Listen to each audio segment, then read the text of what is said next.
أما بعد فأعوذ بالله من الشيطان الرجيم إن المنافقين يخادعون الله وهو خادعهم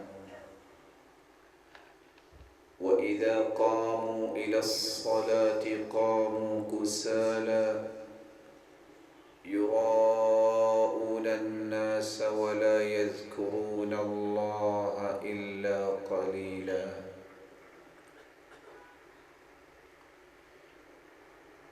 لائق عزت تکریم سامعین مکرم، اللہ ذوالجلال کا بے پناہ احسان ہے جس نے ہماری رشد و ہدایت کے لیے نوشتہ ہدایت قرآن مجید کو نازل کیا اور پھر اس کی روشنی میں تربیت اور تزکیہ کرنے کے لیے کائنات کی سب سے اعلیٰ ہستی محمد رسول اللہ صلی اللہ علیہ وآلہ وسلم کو ہادی و مرشد بنا کے بھیجا، جن ہستیوں نے آپ صلی اللہ علیہ وسلم کی رفاقت کو پسند کیا، اللہ ذوالجلال نے رہتی دنیا تک ان کے ایمان کو، ان کے رویوں کو میزان اور مقیاس بنا دیا۔ وہ کون سے اصول و ضوابط تھے کہ ان ہستیوں کو اتنا بڑا مقام نصیب ہوا؟ ان اصولوں میں سے ایک اصول یہ بھی تھا کہ وہ زندگی کے جملہ زاویوں میں سستی اور کاہلی اور تکاسلی سے ہر وقت بچتے تھے۔ یہ سستی عربی زبان میں الکسل کہا جاتا ہے، ایسے کام میں سستی دکھانا جس میں سستی دکھانا درست نہ ہو۔ بیمار انسان تو ویسے ہی معذور ہے شرعاً، جس کو اللہ نے طاقت بھی دی ہے، صلاحیت بھی دی ہے، وقت بھی دیا ہے، موقع بھی میسر ہے، پھر بھی اگر وہ کہیں سستی دکھاتا ہے تو وہ صرف خود ہی محروم نہیں ہوتا بلکہ بہت سارے لوگوں کو خیر سے محروم کرنے کا سبب بھی بنتا ہے۔ اس لیے عرب یہ کہا کرتے تھے امرأة المکسال التي لا تكاد تبرح مجلسها، یہ عورت تو مکسال ہے، یعنی اس کو توفیق ہی نہیں ہے کہ اپنی جگہ سے اٹھ کر کوئی کام ہی کر لے۔ تو جو شخص زندگی کا یہ وتیرہ بنا لے سستی دکھانے کا،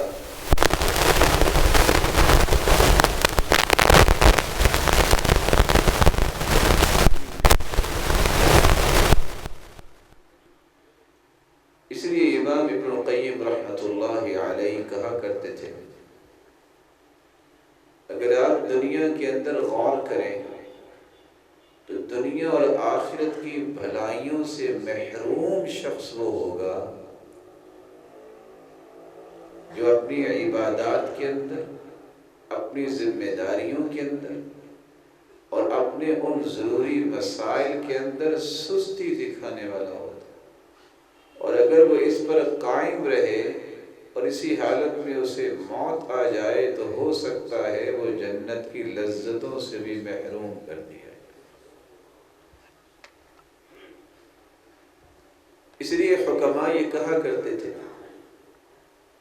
اگر کسی شخص نے دنیا میں کامیاب ہونا ہے تو سب سے پہلے تو اپنے نفس سے یہ سودا کرے کہ 6 چیزوں پہ میں نے کنٹرول کرنا ہی کرنا ہے، حالات جیسے بھی ہوں، معاملات جیسے بھی ہوں، جو ان 6 چیزوں پہ کنٹرول نہیں، کسی بھی زندگی کے زاویے میں کامیابی کا خواب شرمندہ تعبیر نہیں کر سکتا۔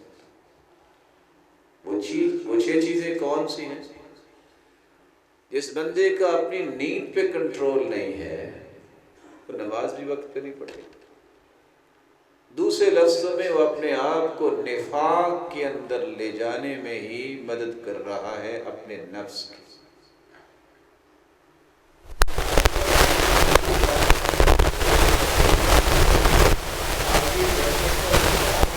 شوق ہی نہ ہو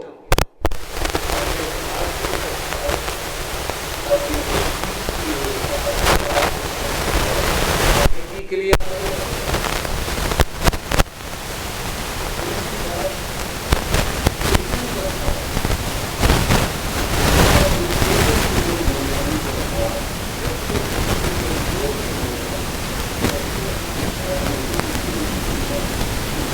مالک وہ ہے، دنیا نہیں ہے۔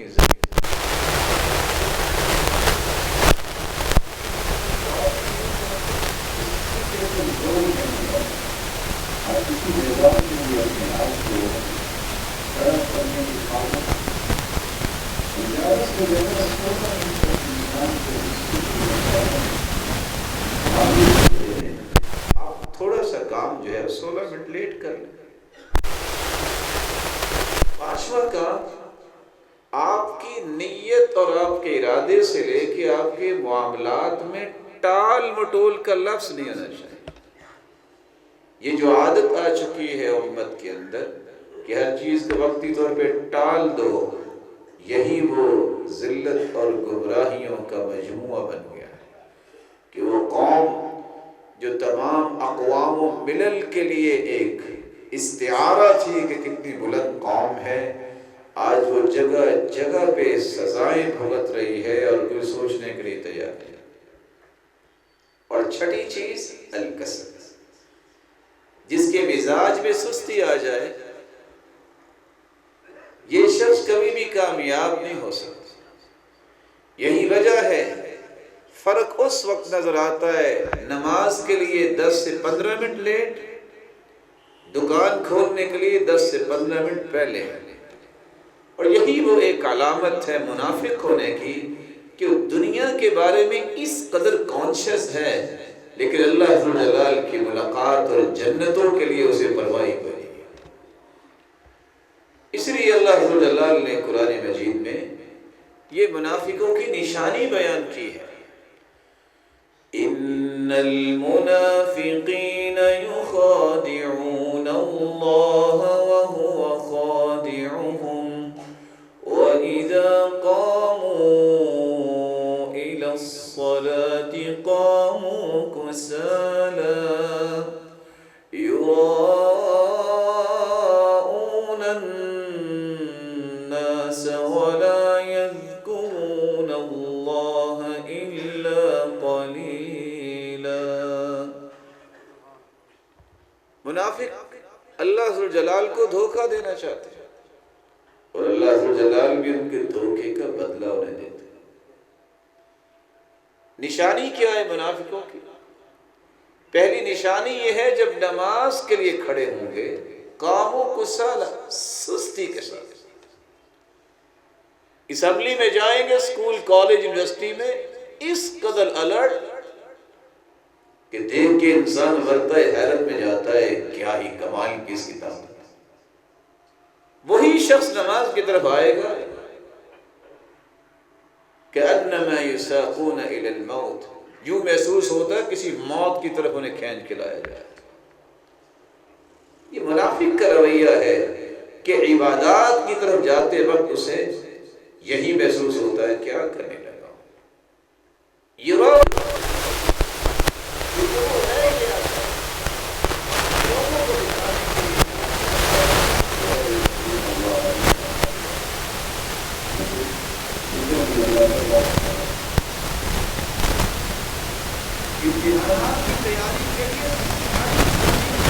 پیرا دے رہا ہے میرے بیٹے کا میڈیکل کے امتحان ہے، وہ بچہ بھی اپنے آپ کو ذبح کر لیتا ہے کہ ڈگری مل جائے۔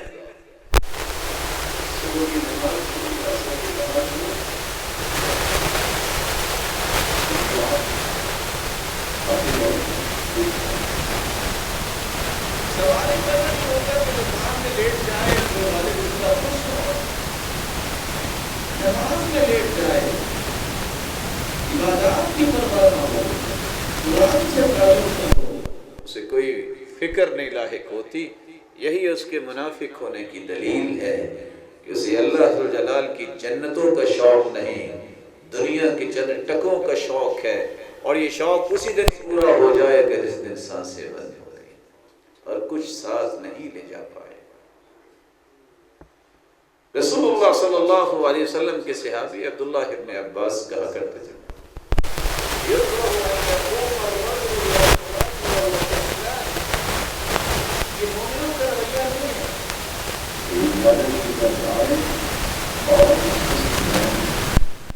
بلکہ حالت کیا ہونی چاہیے، وَلَكِنْ يَقُومُ إِلَيْهَا طَلْقَ الْوَجْهِ، اس کے چہرے پہ بشاشت ہونی چاہیے، عظیم الرغبہ، رغبت ہونی چاہیے، میں اپنے رب سے کلام کرنے لگا، شدید الفرح، جس طرح محبوب کو ملنے سے خوشی ملتی ہے، رب سے ہم کلامی سے بڑھ کے خوشی کا اور موقع کون سا ہے.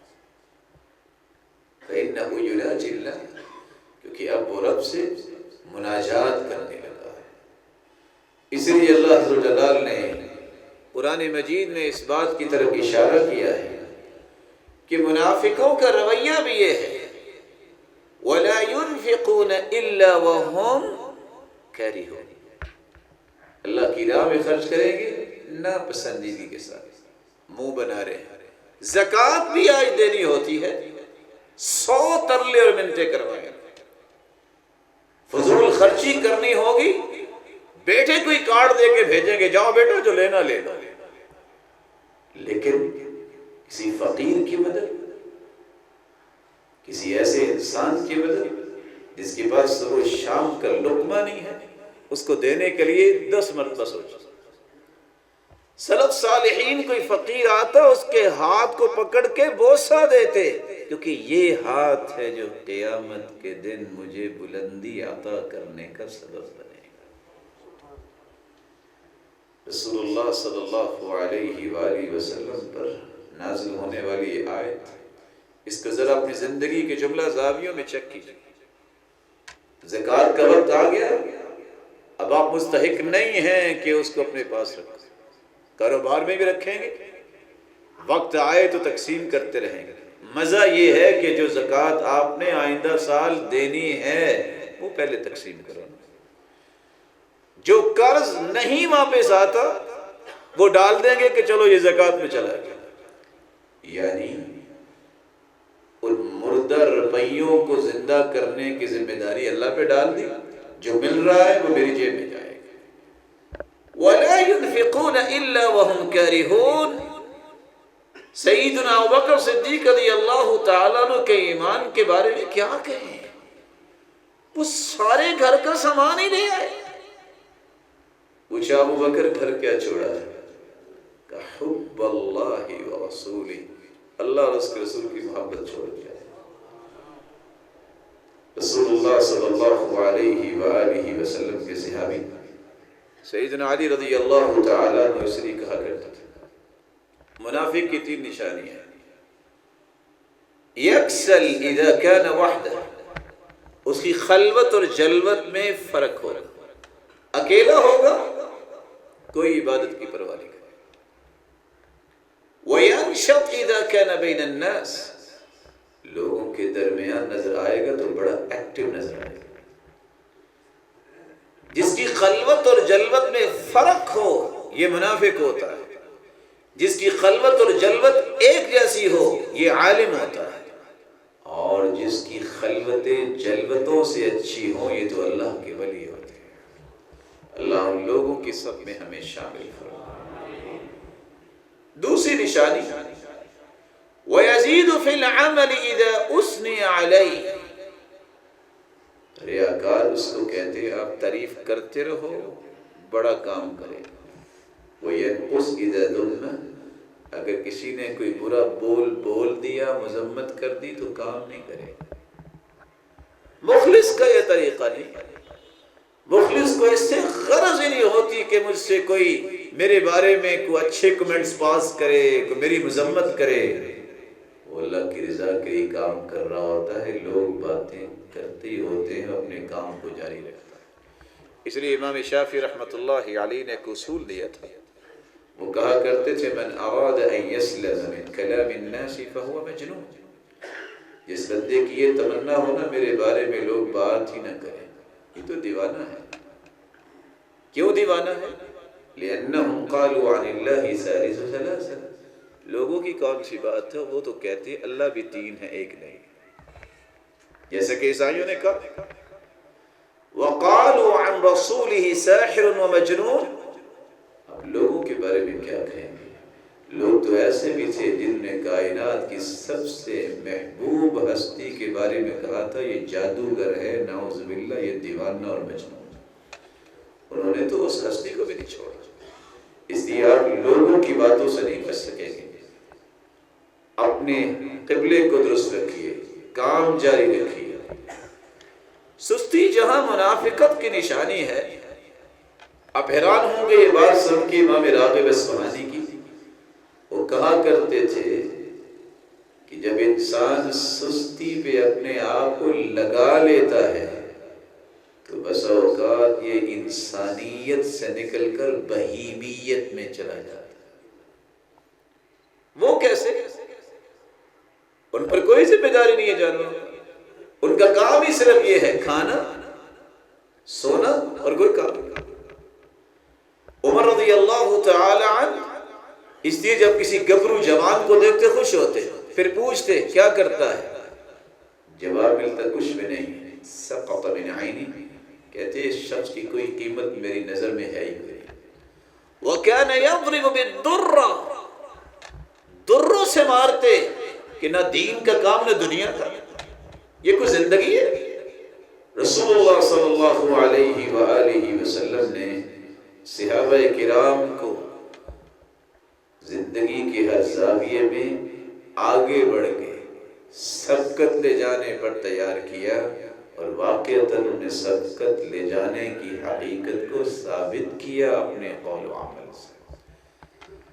سستی جہاں انسان کو انسانیت کے سلوک سے نکال دیتی ہے، وہاں یہ یاد رہنا چاہیے کہ اس شخص پہ شیطان کا غلبہ ہو چکا ہوتا ہے۔ حدیث میں آتا ہے العطاس من اللہ والتثاؤب من الشیطان، چھینک یہ اللہ کی طرف سے ہوتی ہے، انسان کی جو صحت ہے اس میں اگر کسی قسم کے ایسے اسپاٹ آ رہے ہوں تو یہ قدرتی نظام اللہ نے کیسا فٹ کیا ہے کہ چھینک آنے سے وہ وینز کھل جاتے ہیں۔ وَالتَّثَاؤُبُ مِنَ الشَّيْطَانِ، اور یہ جماعی آنا یہ شیطان کی طرف سے، یہ شیطان ہے جو انسان کو سستی کی طرف لے جاتا ہے۔ اس لیے جب جماعی آئے تو اپنے منہ کو مت کھولیے، جس طرح بھی اس کو روک سکتے ہیں روکیے۔ سیدنا عبداللہ ابن عمر رضی اللہ تعالی عنہ جب ان کے بیٹے نے کہا بیٹا یہ تو آپ تو شیطان کا نام ہے، تمہیں پتہ نہیں ہے کہ جب جماعی آئے تو کیا کرتے ہیں؟ آج اتفاق ایسا ہے کہ دنیا جہان کے ہر فن کو سیکھنے والوں کو یہ بھی یاد نہیں رہتا کہ جب جماعی آئے تو کرنا کیا ہے۔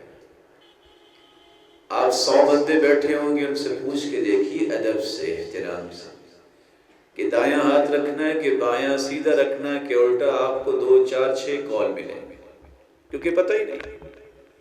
اور اگر ان سے یہ پوچھ دیا جائے اچھا یہ بتاؤ کہ اللہ کے رسول دایاں رکھتے تھے یا بایاں رکھتے تھے، آپ کو اس میں بھی 2 3 کال ملیں گے۔ لیکن حقیقت یہ ہے کہ ما تثاءب نبی اللہ قط، اللہ کے رسول صلی اللہ علیہ وسلم کو پوری زندگی جماعی آئی نہیں، کیونکہ یہ شیطان کی طرف سے ہوتی ہے، اور اللہ ذوالجلال کے پیغمبر کا جو شیطان تھا اس کو مسلمان کر لیا تھا، وہ قرین جو ہے وہ برائی کی طرف لے جا ہی نہیں سکتا۔ اور آپ اس وقت دنیا کے اندر اگر دیکھیں گے وفیات جو ہیں کہ موتیں کس طرح ہوتی ہیں، حیرانگی یہ ہوئی کہ جن اسباب کی وجہ سے انسان کی وفات ہوتی ہے ان میں ایک سبب یہ بھی لکھا ہے کہ جب آپ چلے پھریں گے نہیں، جب آپ اپنی صحت کا بھی خیال نہیں کریں گے اور کوئی بھی کام نہیں کریں گے جیسا کہ بعض لوگوں کا یہ بیرون ملک رویہ بن گیا، خصوصاً آپ دیکھیے رپورٹس یہ بتاتی ہیں اس وقت دنیا میں برطانیہ کا ایک نام ہے دنیاوی اعتبار سے 17% لوگ جو ہیں ایک سال میں صرف مرتے ہیں، تو اس وجہ سے انہوں نے کبھی سوچا ہی نہیں ہے کہ وہ کام کرنا ہے، نتیجہ تک 1 سے 2 سے 4 سے 6 اعضاء وہ ڈیمیج ہوتے ہیں اور کوئی کام نہیں کرتے، کرتے کرتے اسی طرح دنیا سے چلے جاتے ہیں۔ اور مجھے حیرانگی ہوئی کہ یونان کا نام لینے والے تو بڑے لیتے ہیں، 2 سے 4% موتیں صرف اس لیے ہوتی ہیں کہ نہ وقت پہ دوائی لینی ہے، نہ وقت پہ علاج کرنا ہے، نہ وقت پہ کھانا ہے، نہ وقت پہ سونا ہے، پرواہ کو نہیں ہے، اور اپنی جان کی بازی ہار جاتے ہیں۔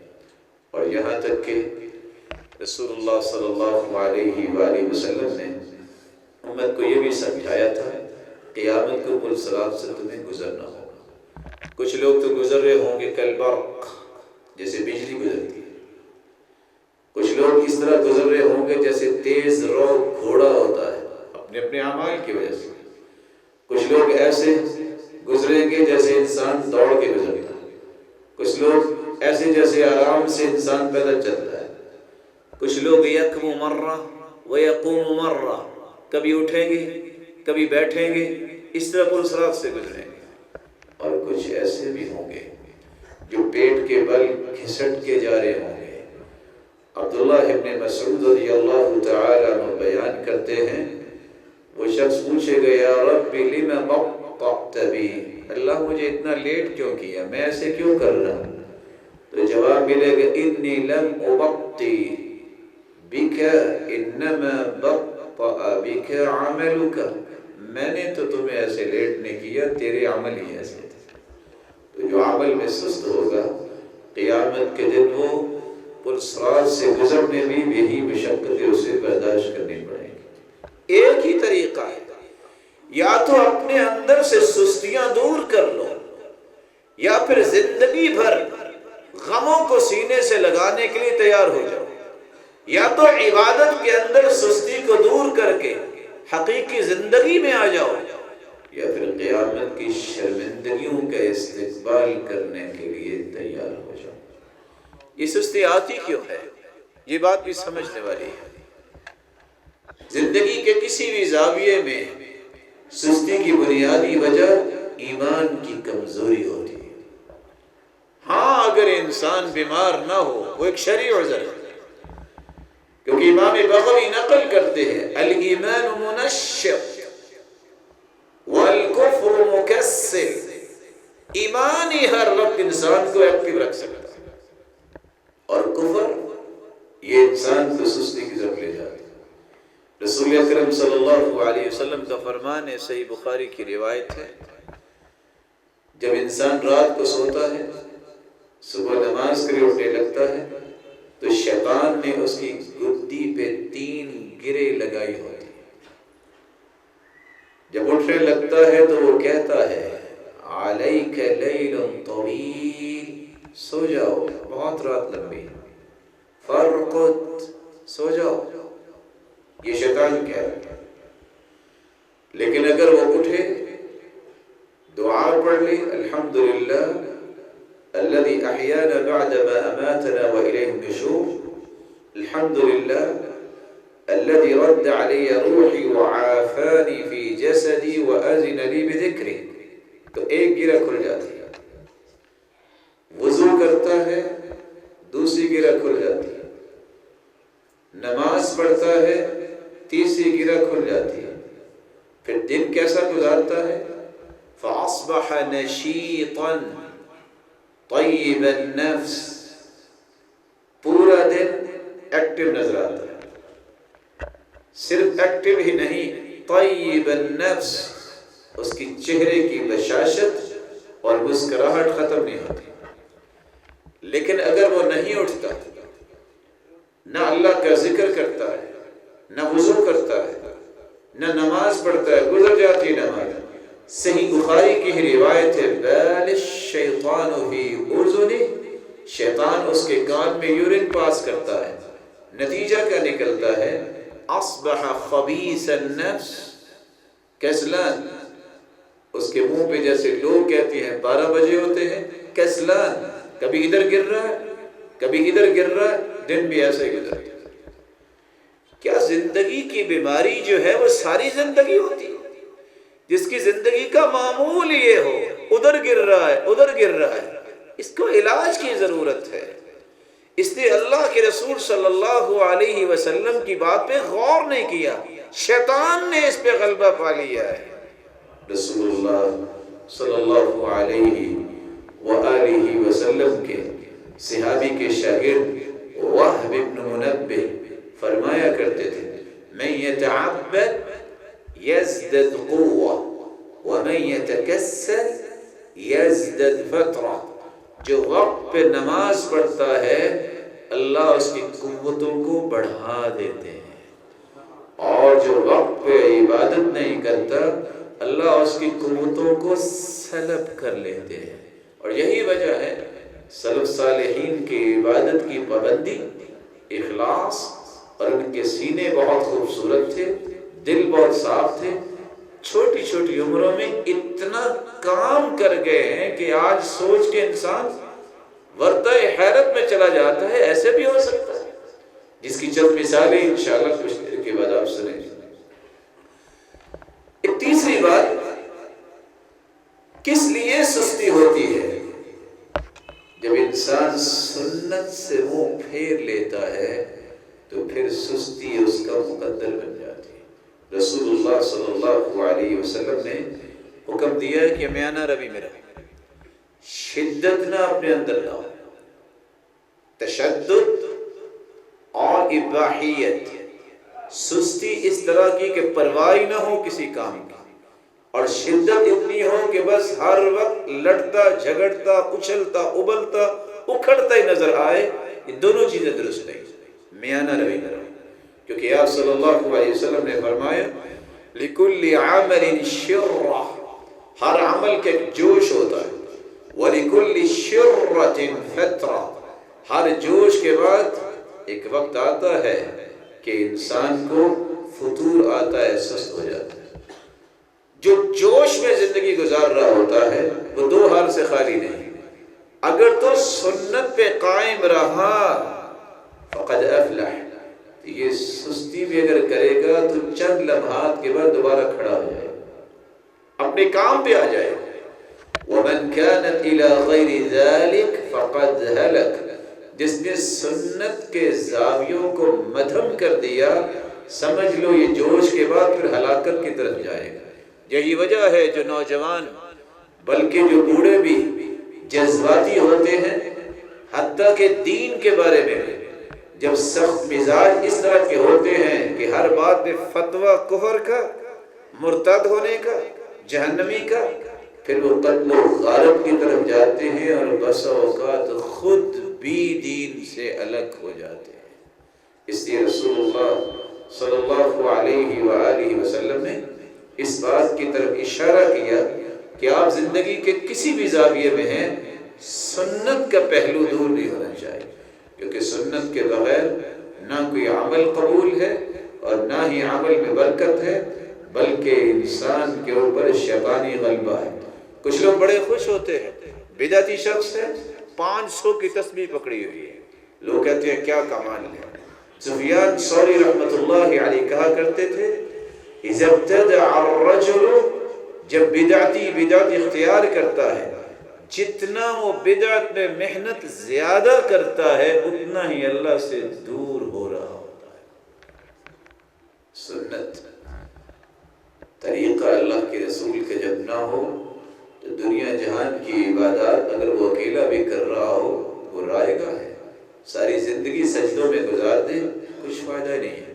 من عمل عملا لیس علیہ امرنا فہو رد، جو بھی عمل کوئی کرتا ہے اگر سنت کے مطابق نہیں تو مردود ہے۔ سستی کا ایک سبب یہ بھی ہے جب انسان لمبی امیدیں باندھ لیتا ہے پھر سست مزاج ہو جاتا ہے۔ قرآن مجید میں اللہ جلال نے فرمایا ہے ربما يود الذين كفروا لو كانوا مسلمين، ایک وقت ایسا بھی آئے گا کافر کہیں گے کاش ہم بھی مسلمان ہوتے، جب وہ جہنم کی آگ میں ڈال دیے جائیں گے، یہ خواہشیں اس وقت فائدہ نہیں دیں گی۔ اس کا فائدہ اس وقت ہے کہ زندگی میں ایمان کو لو۔ قرآن کہتا ہے ذرہم یأکلوا ویتمتعوا ویلہیہم الامل فسوف یعلمون۔ چھوڑ دو انہیں، کھانے دو اور مزے لینے دو، اور لمبی امیدوں نے انہیں گمراہ کر رکھا ہے، اور لمبی امیدوں نے انہیں گھائل کر رکھا ہے، لیکن ان قریب جان لیں گے کہ ان امیدوں کا کوئی فائدہ ہے کہ نہیں ہے۔ اور ایک بات جو آج کل کی نئی نسل کے لیے ہے، دنیا میں آپ کو جو کام کرتے نظر آئیں گے اس کے 3 سبب ہیں۔ انسان کوئی بھی کام کرتا ہے، دنیا کا یا دین کا، اس کے بنیادی 3 ہی اسباب ہیں۔ جب کسی کو امید ہوتی ہے پھر وہ کام کرتا ہے۔ فیکٹری میں ملازم اس لیے کام کر رہا ہوتا ہے، امید ہے کہ 30 دن کے بعد تنخواہ ملے گی۔ مومن اس لیے کوشش کر رہا ہوتا ہے، اسے امید ہے کہ مجھے جنت ملے گی۔ جب تک خوف نہ ہو کام نہیں ہوتا۔ اس لیے حاضری پہ وقت پہ پہنچتا ہے فیکٹری میں کہ اگر نہ پہنچا تو کٹوتی ہو جائے گی۔ مومن بھی اس لیے خوف کھاتا ہے کہ سستی نہیں دکھانی، وگرنہ وہ بلند جنت کے درجات جانے۔ تیسرا زاویہ ذوق اور شوق کا۔ کچھ لوگ دنیا کے اندر کوئی کام کرنے کے لیے کوشش کرتے ہیں کہ نہیں میں ایک مثالی کام کر کے جانا ہے۔ اسی طرح دین کے اندر بھی وہی لوگ کام کر رہے ہوتے ہیں جن کا شوق ہوتا ہے کہ میں دنیا کی دکاندار جو ہے دکان بناتے وقت کہتا ہے کہ میرے بعد بھی لوگ اسے یاد کریں گے، میں ایسی نیکیاں کیوں نہ کر جاؤں جو میرے لیے قیامت تک نیکیوں کو ڈپازٹ ہونے کا سبب بن جائے۔ اگر خوف یہ نہ ہو کہ مجھے کوئی کمپنی سے نکال دے گا، کوئی کام نہیں کرتا۔ امید نہ ہو، شوق نہ ہو، کام نہیں ہوتے۔ یہ سستی آتی اس وقت ہے جب انسان اپنے آپ کو ہر ایک چیز سے دور کر لیتا ہے۔ اس لیے امام ابن قیم رحمۃ اللہ علیہ یہ بیان کیا کرتے تھے کہ انسان کے اندر سستی کا ایک سبب جہاں لمبی امید ہے، وہاں یہ بھی ہے کہ جب اسے کھانے پینے کے اندر کوئی نظام پسند ہی نہ آئے، مرضی کا کھانا ہے اور یہ سمجھ کے کھانا ہے کہ زندگی کا آخری کھانا ہے، یہ لوگ کبھی بھی ایکٹیو نہیں رہ سکتے۔ بلکہ حسن بصری رحمۃ اللہ علیہ کہتے تھے ما اطال عبد الامل الا اساء العمل۔ جس بندے نے بھی لمبی امید باندھ لی اس دن سے سمجھ لو اس بندے کا عمل خراب ہو گیا۔ مالک ابن دینار کہا کرتے تھے کسی بندے کی بدبختی کو دیکھنا ہے کہ خوش بخت ہے یا بدبخت ہے، تو بدبختی کی 4 نشانیاں ہیں۔ قسوۃ القلب، پتھر مزاج انسان جس کو کسی چھوٹے پہ رحم نہ آئے، کسی مسلمان کے ساتھ ظلم زیادتی کرتے وقت کوئی پریشانی نہ ہو۔ جمود العین، جب اس کی آنکھوں میں کبھی بھی آنسو ہی نہ ٹپکے، نہ جہنم نہ قبر اور حشر، نہ ہی اس طرح کے معاملات کو سن کے کبھی اسے رونا ہی نہیں آیا۔ اور تیسری بدبختی کی نشانی یہ ہے وطول الامل، لمبی امیدیں باندھ دیتا ہے۔ اور چوتھی نشانی والحرص علی الدنیا، ہر وقت تما اور لالچ صرف دنیا کی، دین کے بارے میں اس کی سوچ نہیں، تو سمجھ لینا یہ بدبخت انسان ہے۔ اور حیرانگی کی بات ہے برمکیوں کو جب اللہ تعالیٰ نے ہلاک کیا وہ اپنے آپ کو بہت سمجھتے تھے، بلکہ اتنے ظالم تھے کہ 1,00,000 حاجیوں کو انہوں نے قتل کیا اور انہیں زمزم کے کنویں میں پھینک دیا۔ اور ایسا وقت بھی آیا کہ وہ ظالم کرسی پہ حجر اسود کے پاس بیٹھا اور کہتا تھا بلاؤ اپنے رب کو بھی میرے ساتھ مقابلہ کرے، والعیاذ باللہ۔ لیکن اللہ عز و جل نے انہیں نیست و نابود کر دیا۔ جب ان سے پوچھا گیا، حالانکہ نیست و نابود تو اپنی برائی کی وجہ سے ہوئے، لیکن ان کا یہ خیال تھا کہ اصل میں 2 باتیں ہمارے اندر آ گئی ہیں، نوم الغدوات و شرب العشیات۔ بس میری قوم بھول گئی ہے، اب یہ فجر کے بعد سونے لگ گئی ہے اور عشاء کے بعد بس کھانے پینے میں وقت لگاتے ہیں، وقت پہ سوتے نہیں، جس وجہ سے یہ بزدل بن گئے۔ حالانکہ عذاب الہی کا کوڑا اس لیے ان پہ آیا تھا کہ انہوں نے اللہ ذو الجلال کے ساتھ دشمنی لگا لی تھی۔ رسول اللہ صلی اللہ علیہ وآلہ وسلم کے صحابہ کو رسول اللہ صلی اللہ علیہ وسلم نے یہ تربیت دی تھی، بِحَسْبِ ابْنِ آدَمَ لُقَيْمَاتٌ يُقِمْنَ صُلْبَهُ، آدمی کے لیے اتنے ہی لقمے کافی ہیں کہ اس کی کمر درست رہے، سیدھی رہے۔ وَإِن كَانَ لَا مَحَالَةَ، اگر ضروری ہی کھانا ہے اور اچھا کھانا ہے، پسند آ گیا ہے، تو پھر ثُلُثٌ لِطَعَامِهِ وَثُلُثٌ لِشَرَابِهِ وَثُلُثٌ لِنَفَسِهِ، پھر ایک حصہ کھانے کے لیے اور پیٹ کا ایک حصہ پینے کے لیے اور ایک سانس کے لیے بھی چھوڑنا چاہیے۔ یہ مزاج انسانوں کا نہیں ہونا چاہیے، جیسا کہ لوگ کہہ دیتے ہیں کہ تینوں حصے تو کھانے سے بھرو نا، پانی تو دائیں بائیں آ ہی جائے گا، اور سانس کی کون سی بات ہے آئے نہ آئے۔ ایسے لوگ کبھی بھی دنیا میں کوئی کام نہیں کر سکتے۔ اس لیے عربوں کا مقولہ ہے البطلہ تذہب الفطنہ، جو زیادہ کھاتا ہے بلید ہو جاتا ہے، کنز ہے، اس کے اندر صلاحیت نہیں ہوتی۔ لوگ یہ سمجھتے کہ واہ کیا کھانے کھاتا ہے، اگر کھانے کے لیے اللہ نے پیدا کیا ہوتا تو کم از کم بھینس سے تو زیادہ بڑا پیٹ بنایا ہوتا۔ یہ بڑا معتدل ہے، انسان کے جسم کے مطابق جتنی ضرورت ہے اس کی ضرورت ہی پوری کرنی چاہیے۔ امام ابن القیم رحمۃ اللہ علیہ اس لیے فرمایا کرتے تھے سستی کا ایک سبب کثرت النوم بھی ہے، جو انسان کثرت سے سوتا ہے فإنہ یمیت القلب، اس کے دل کو اللہ مردہ کر دیتا ہے۔ کیسے مردہ؟ اس کی پھر دین کی سوچ نہیں رہتی۔ وَيُثَقِّلُ الْبَدْنَ، اور اس کے جسم کے اندر ایسا ثقل پیدا ہوتا ہے کہ وہ کسی کام کرنے کے لائق بھی نہیں رہتا۔ وَيُضَيِّعُ الْوَقْتَ، اور ایسا انسان اپنی زندگی ضائع کر بیٹھتا ہے۔ وَيُورِثُ كَثْرَةَ الْغَفْلَةِ وَالْكَسَلِ، اور ایسے لوگ ہی حقیقت میں زندگی اور دین کے معاملے میں سست مزاج ہوتے ہیں۔ سستی کا ایک سبب یہ بھی ہے کہ دوست ایسے مل جائیں جن کے اندر کوئی شعور نہیں ہے۔ المجالسہ تولد المجانسہ، جس کے پاس بیٹھو گے ویسے ہو جاؤ گے۔ یہ کچھ لوگوں کا نظریہ ہوتا ہے میں اس لیے بیٹھتا ہوں کہ فلاں کی اصلاح کرے، بہت خوبصورت نظریہ ہے، اللہ انہیں جزائے خیر دے، لیکن ان کے علم میں ہونا چاہیے۔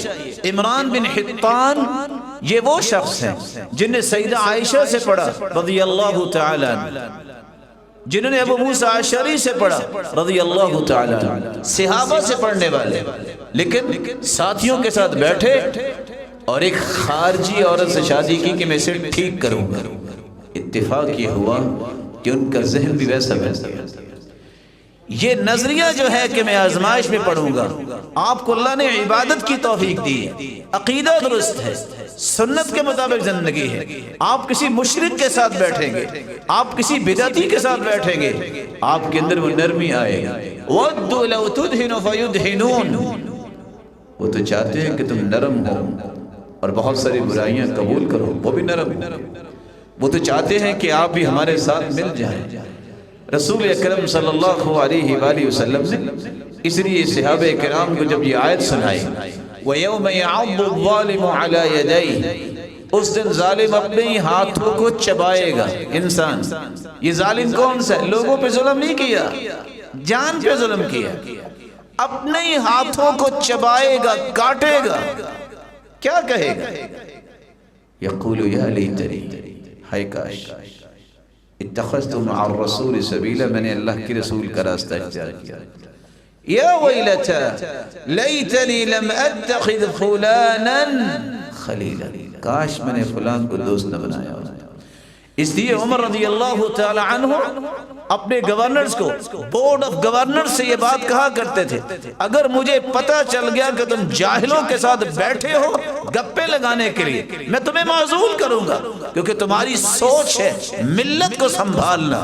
جن کی سوچ صرف کھانا پینا ہو اور ان کے ساتھ بیٹھو گے، تم اپنی ذمہ داری کبھی پوری نہیں کر سکتے۔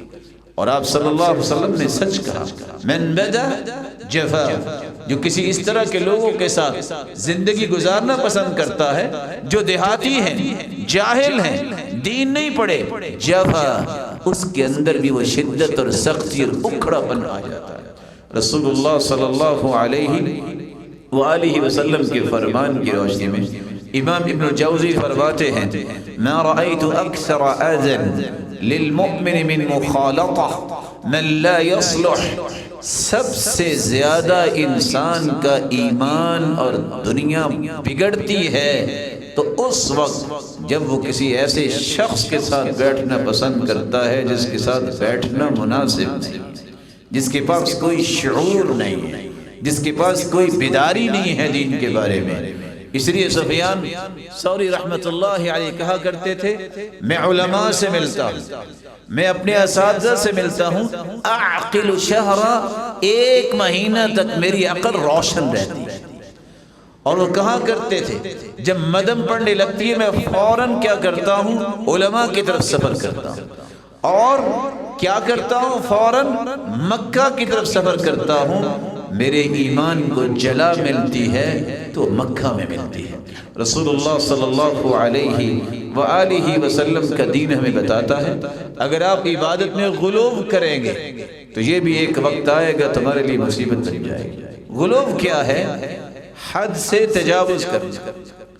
حد سے تجاوز کیا ہے؟ اللہ کے رسول صلی اللہ علیہ وسلم ذکر بتاتے ہیں، ذکر کیا ہے، صحابہ نے بھی کیا ہے، 100 تک کے الفاظ آئے ہیں۔ ایک شخص کہتا ہے میں نے 1.25 لاکھ تسبیح نکالی، کس حدیث میں آئے ہیں؟ کس لیے کرنی؟ سبب کیا ہے؟ وجہ کیا ہے؟ مقدار کس نے بیان کی؟ کس صحابی نے عمل کیا؟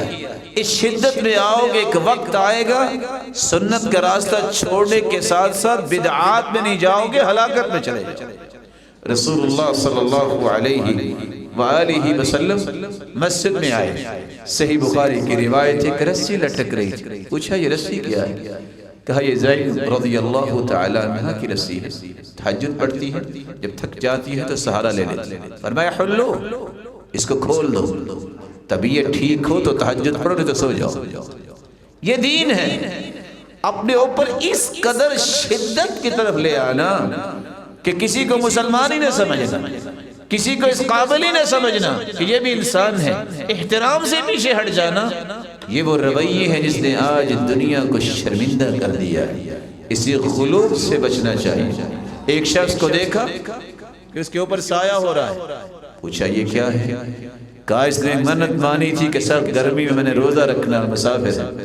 فرمایا لیس من البر صیام فی سفر، سفر میں روزہ رکھنا نیکی نہیں ہے، جب شریعت نے اجازت دی ہے تو قبول کرو۔ ایک شخص پیدل چل رہا ہے، پاؤں میں جوتی نہیں ہے، کیا ہوا؟ نظر بانی ہے کہ پیدل حج کروں گا اور جوتی نہیں پہنوں گا۔ فرمایا اللہ عذاب دینے سے مستغنی ہے، اس کو کہو چھاؤں میں آ جائے جوتی پہن لے۔ اس طرح کی نظریں نہیں مانتے ہوتے۔ یہ شدت اور سختی رسول اللہ صلی اللہ علیہ وسلم نے اس سے منع کیا۔ جب انسان سستی کی طرف آ جائے تو سب سے پہلی محرومی یہ ہوتی ہے اللہ اسے صحیح علم سے محروم کر دیتا ہے۔ دوسری جو اس کے اندر مصیبت آتی ہے، ایسا انسان نمازوں میں سست نظر آئے گا۔ آپ ایک لمحے کے لیے حساب و کتاب تو بڑے ہی کرتے ہیں، لیکن ایک لمحے کے لیے سوچئے جو سنتوں کے بارے میں سوچتے نہیں ہے پڑھنی ہے کہ نہیں پڑھنی۔ سال میں کتنی سنتوں کی چوری ہو، جنہوں نے وتر کبھی پڑھا نہیں ہے وہ ایک سال میں کتنی رکعتوں کے چور بنے، کتنی رکعتوں سے محروم ہوں گے، کتنے اجر سے محروم ہوں گے۔ کبھی اس بات کا اندازہ ہونا چاہیے۔ رسول اللہ صلی اللہ علیہ وسلم نے تو یہاں تک فرمایا کہ 12 رکعتیں تم پڑھ لو، جنت میں گھر بنا دیا جائے، 4 ظہر سے پہلے، 2 ظہر کے بعد، 2 مغرب کے بعد، 2 عشاء کے بعد، 2 فجر سے پہلے۔ اگر ایک انسان دنیا کے گھر کو بنانے کے لیے 25 سال کی نوکری پھونک دیتا ہے، بس اوقات گھر نہیں بنتا، قبر پہلے بن جاتی ہے۔ اس قدر خوش نصیب ہے مسلمان کہ اگر یہ 12 رکعتیں پڑھ لے اللہ اس کے جنت میں گھر بنا دیتا ہے۔ رسول اللہ صلی اللہ علیہ وسلم نے ایک اور بات بھی بتائی، جب انسان سستی کی بیماری میں پڑتا ہے تو پھر وہ جمعہ بھی نہیں پڑھتا، چھوڑ دیتا ہے۔ اور کچھ لوگ سمجھتے ہیں کہ شاید ہم جمعہ پڑھنے گئے تھے، لیکن آتے کب ہیں؟ جب نماز کھڑی ہونے کا وقت ہوتا ہے۔ ایسے محترم بھائیوں کے لیے چند حدیثیں میں بطور تحفہ پیش کروں گا۔ رسول اللہ صلی اللہ علیہ وسلم نے فرمایا، سنن نسائی کی روایت ہے، من ترک ثلاث جمع تہاونا، سستی کرتے ہوئے جس نے 3 جمعے چھوڑ دیے، طبع اللہ علی قلبی، اس کے دل پہ مہر لگا دی جاتی ہے۔ صحیح مسلم کی روایت ہے، ثم لیکونن من الغافلین، یہ غافلوں کی سب میں شامل ہو گیا۔ تیسری روایت صحیح الجامع کی ہے، کتب من المنافقین، یہ منافقوں میں چلا جاتا ہے، منافق غافل اور اس کے دل پہ مہر لگ جاتی ہے۔ بلکہ آپ صلی اللہ علیہ وآلہ وسلم کے صحابی عبداللہ ابن عباس نے چوتھی بات بیان کی، من ترک الجمعہ 3 جمع متوالیات، پے در پہ 3 جمعے اگر چھوڑتا ہے، فقد نبذ الاسلام وراء ظہری، اس نے تو اسلام کو پسے پش ڈال دیا۔ منافق غافل دل پہ مہر اور اسلام کو پسے پش ڈالنے والے۔ روایت کے الفاظ سے جو لیٹ آتا ہے وہ آ کے پھر گردنے پھلانگتا وہ آگے آتا ہے، کانت لہو ظہرا، اس کو ظہر کا ثواب ملتا ہے جمعے کریں۔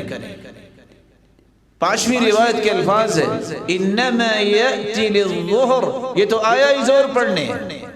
رسول اللہ صلی اللہ علیہ وآلہ وسلم نے اسے فرمایا، جو پہلی گھڑی میں آتا ہے اسے اونٹ کی قربانی کا ثواب ملتا ہے۔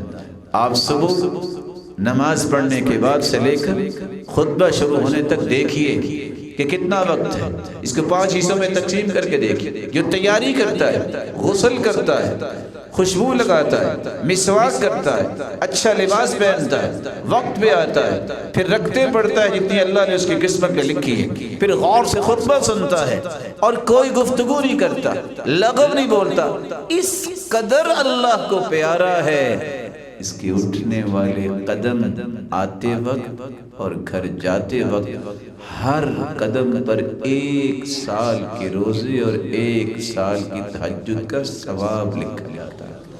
لیکن اگر وہ یہ نہیں کرتا، آتا ہی اس وقت ہے کہ چلو اب کچھ 15 منٹ رہ گئے ہوں گے، ظہر پڑھنے آیا ہے، یہ سستی انسان کو منافق بھی بنا سکتی ہے، غافل بھی بنا سکتی ہے، اور اس کے دل پہ مہر لگانے کا سبب بھی یہی بن سکتا ہے۔ اللہ ذوالجلال سے دعا ہے کہ اللہ ذوالجلال ہر قسم کی سستیوں سے محفوظ فرمائے۔ وآخر دعوانا الحمدللہ۔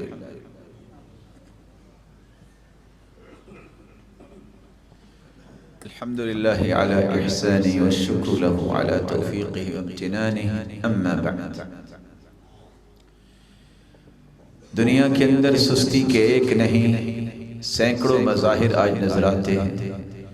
کتنے لوگوں کو اللہ نے طاقت دی ہوتی ہے، صلاحیت دی ہوتی ہے، لیکن وہ امت کا کوئی کام نہیں کرتے، اپنے ایک خول بنا کے اس کے اندر چھپے ہوتے ہیں، بس کھانا مل رہا ہے، کاروبار چل رہا ہے، مجھے کیا ضرورت ہے۔ یہ مومن کی انتہا نہیں۔ مومن کی انتہا کیا ہے؟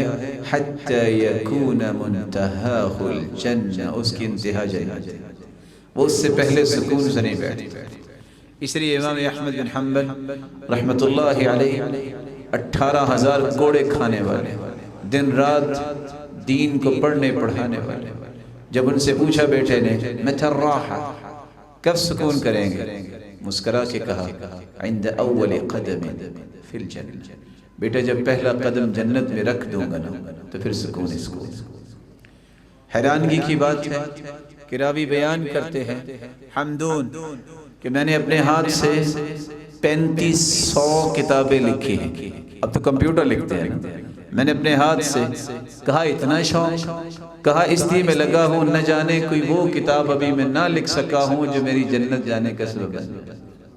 رسول اللہ صلی اللہ علیہ وسلم نے اس سستی کو ہر زاویے میں توڑا ہے۔ ایک شخص نے جب آ کے سوال کیا، آپ نے فرمایا آپ کے پاس کیا ہے؟ کہا میرے پاس ایک کملی سی ہے، آدھی بچھاتا ہوں آدھی ادھر اوپر لے لیتا ہوں، اور ایک پیالہ ہے جسے پانی پیتا ہوں۔ کہتے دونوں لے کے آؤ۔ آپ نے کہا کون ہے یہ دونوں خریدے گا؟ پریشان کہ 2 ہی چیزوں کا مالک، وہ بھی بکنے لگی۔ ایک نے کہا 1 درہم، دوسرے نے کہا 2، آپ نے کہا اس کو بیچ دو۔ 2 درہم لیے، کہا جاؤ 1 درہم کا کھانا لے کے گھر والوں کو دو، اور 1 درہم کا کلہاڑا لے کے آؤ. آپ نے لکڑی تیار کی، اس کو لگا کر دی، کہا 15 دن تک مجھے نظر نہ آنا یہاں، جاؤ کوشش کرو. کیا ہوا؟ سنن ابی داؤد کی روایت ہے، وہ شخص گیا 10 درہم لے کے آیا، لباس بھی خریدا، کھانا بھی خریدا، پھر آپ نے بٹھا لیا. بتاؤ یہ اچھا ہے کہ یہ اچھا ہے کہ تمہارے اندر طاقت ہے، قوت ہے، تم ہاتھ پھیلاؤ گے اور قیامت کے دن چہرے پہ کوئی گوشت نہیں ہوگا. رسول اللہ صلی اللہ علیہ وسلم نے یہ سمجھانا چاہا کہ 3 حالتیں ہوتی ہیں کہ آپ کسی کے سامنے ہاتھ پھیلا سکتے ہیں. لذی فقر مدقع، آپ اس قدر فقیر ہو گئے ہیں، خاک نشین ہو گئے ہیں کہ کچھ نہیں بچا. او لذی غرم مفضع، آپ اس قدر قرض میں مبتلا ہو گئے ہیں کہ بے چینی سے سو بھی نہیں سکتے. او لذی دم موجع، آپ کے اوپر قتل کی چٹی پڑ گئی ہے، آپ دیت نہیں دے سکتے، تو پھر آپ کسی کو کہہ سکتے ہیں. رسول اللہ صلی اللہ علیہ وآلہ وسلم نے یہ بات بھی سمجھائی، جب انسان سستی کرتا ہے تو پھر اس کی عقلیت اور اس کی انسانیت پہ لوگوں کی انگلیاں اٹھتی ہیں. اس لیے آپ جب چلتے تھے کہنا اذا مشى تکفایا، آپ جب بھی چلتے یوں چلتے جیسے گبرو نوجوان چلتے، کبھی ڈھیلے نہیں چلتے. اس لیے تو سیدنا عمر رضی اللہ تعالی عنہ نے جب ایک نوجوان کو دیکھا وہ گردن جھکا کے چل رہا ہے تو لکھنے والے جو بھی لکھتے انہیں 1 لگائی. کہا یہ کیا ہے؟ کہا میں ذرا تواضع سے چل رہا ہوں. کہا تواضع دل میں ہوتی ہے. مسلمان جرت مند ہوتا ہے، شجاع ہوتا ہے، وہ ہر وقت تیار رہتا ہے کہ کب میں قول و عمل سے نیکی. رسول اللہ صلی اللہ علیہ وسلم نے علاج بھی بتایا ہے.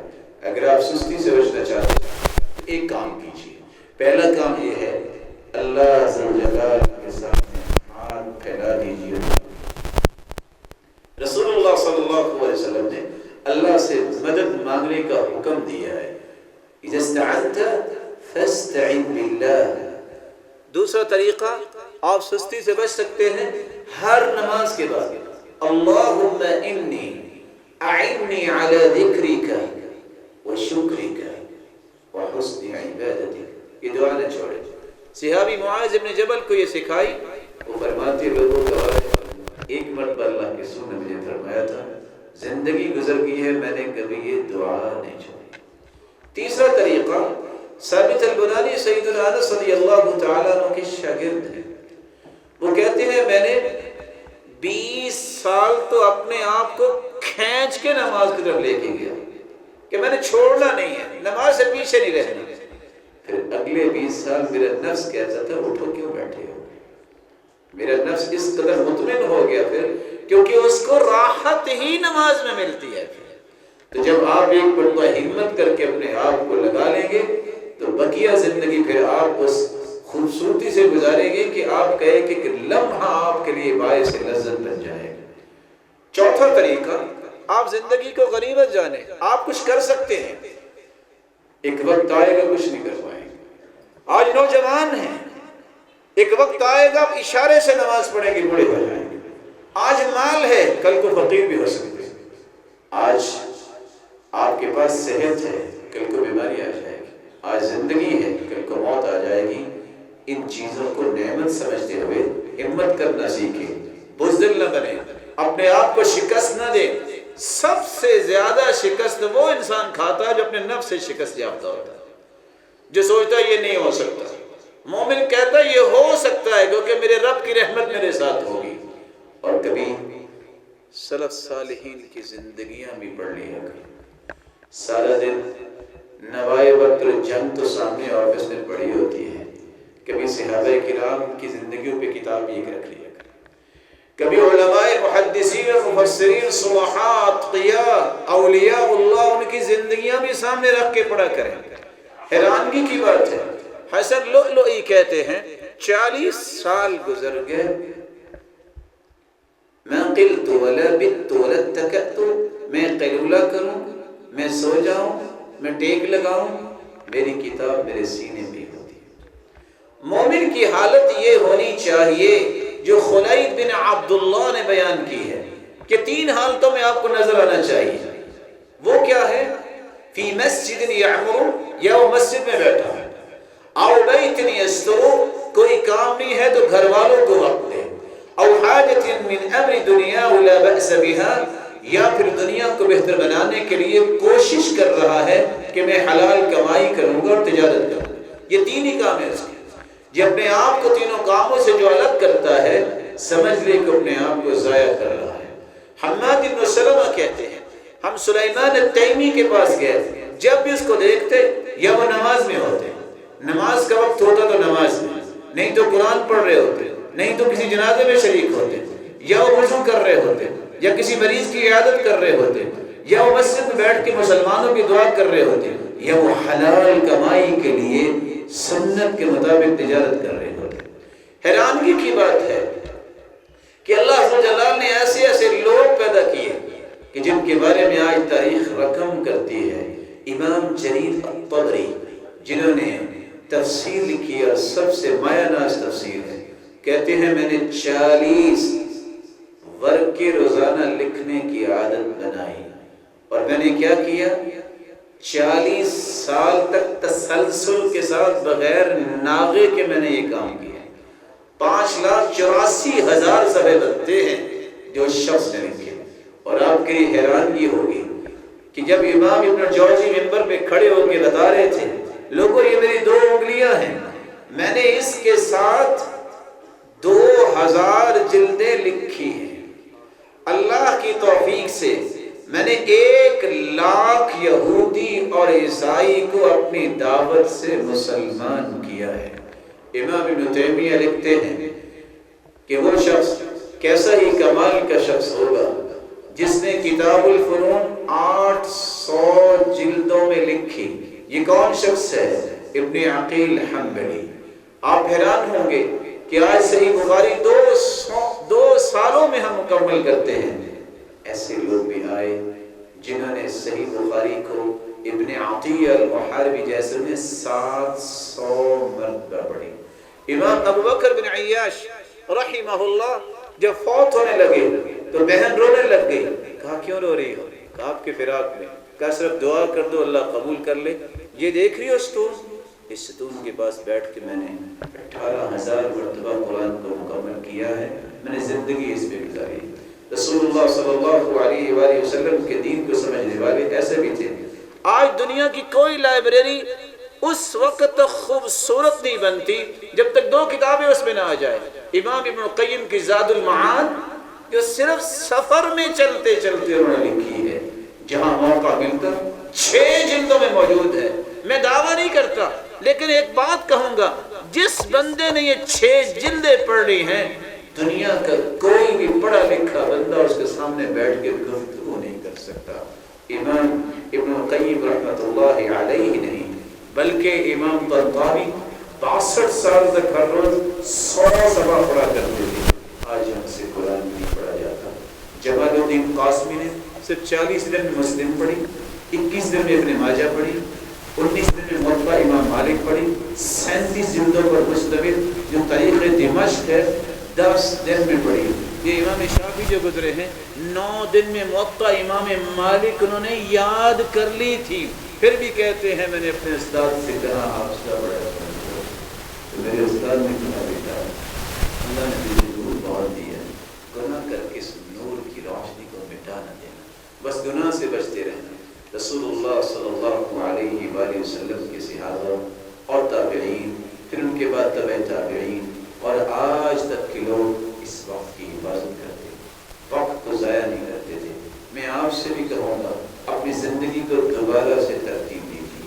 وقت بنائیے، یہ میری نماز کا وقت ہے، یہ میرے سونے کا وقت ہے، میں نے سونا ہے، آرام کرنا یہ بھی ضروری ہے، یہ میرے کھانے کا وقت ہے، یہ میرے بچوں کا وقت ہے، اور یہ صرف اور صرف میرے علمی رجحان کو خوبصورت بنانے کا وقت ہے.